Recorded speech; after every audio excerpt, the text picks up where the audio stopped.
Bienvenue à la mini-méditation du mercredi de l'Institut biblique de Bruxelles. Comment expliquer que l'Empire romain se soit écroulé? Un empire dont l'armée était si puissante, si organisée, si redoutée. Il semble qu'un des éléments d'explication était la décadence d'une société oisive, qui n'était plus prête pour combattre et vaincre. La stratégie principale du diable dans nos sociétés occidentales est la même: nous ramollir, nous faire aimer le confort, la paresse, le divertissement, pour pouvoir vaincre nos âmes. Mais le Seigneur prend soin de nous et il agit pour nous garder attachés à lui.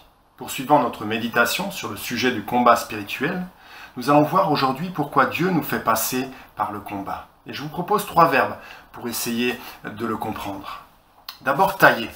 Dans Jean 15, Jésus présente son Père comme un vigneron et il dit « Tout sarment qui porte du fruit, il le taille, afin qu'il porte encore plus de fruits. » En nous faisant passer par l'épreuve, Dieu coupe ce qui est superflu et accessoire dans nos vies. Il nous guérit des illusions sur nous-mêmes. Pour que nous prenions cette parole que Jésus dit un peu plus loin, « Pour nous, sans moi, vous ne pouvez rien faire. » Ensuite, transformer. Le but du Seigneur, lorsqu'il nous fait naître de nouveau, n'est pas de nous laisser en friche, tels que nous sommes. Son but est infiniment plus glorieux. C'est de nous rendre conformes à l'image de son Fils, comme Paul le dit dans Romains 8, versets 28 et 29. Et l'apôtre dit cela dans un contexte où il parle justement des souffrances du moment présent. Verset 18. Enfin, témoigner. En parlant du lien entre ces souffrances pour l'Évangile et les progrès de l'Évangile, Paul écrit dans 2 Corinthiens 4 « Nous portons ce trésor dans des vases de terre, afin que cette puissance extraordinaire soit attribuée à Dieu et non à nous. » Verset 7.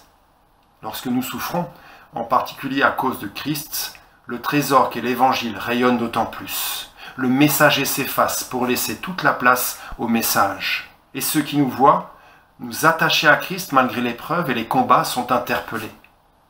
Ce qui ne serait peut-être pas si nous menions une vie tranquille. J'aimerais terminer par 2 citations tirées de l'excellent petit livre de Von Roberts, Battle's Christian Faith. D'abord, celle du grand prédicateur anglais Charles Spurgeon, connu pour avoir une santé physique et mentale fragile. Il disait « Je crains que toute la grâce que j'ai tirée de mes moments confortables et faciles et de mes heures heureuses ne vaut guère plus qu'1 centime. Mais le bien que j'ai reçu de mes peines, de mes douleurs et de mes chagrins est tout à fait incalculable. Que ne dois-je pas au marteau et à l'enclume, au feu et à la lime ?»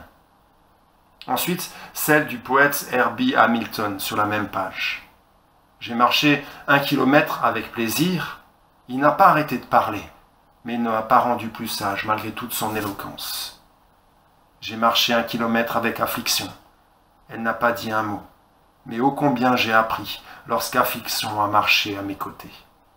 Que dans sa grâce, le Seigneur nous permette de discerner de quelle manière il nous affermit par le combat, pour notre croissance à la ressemblance de Christ.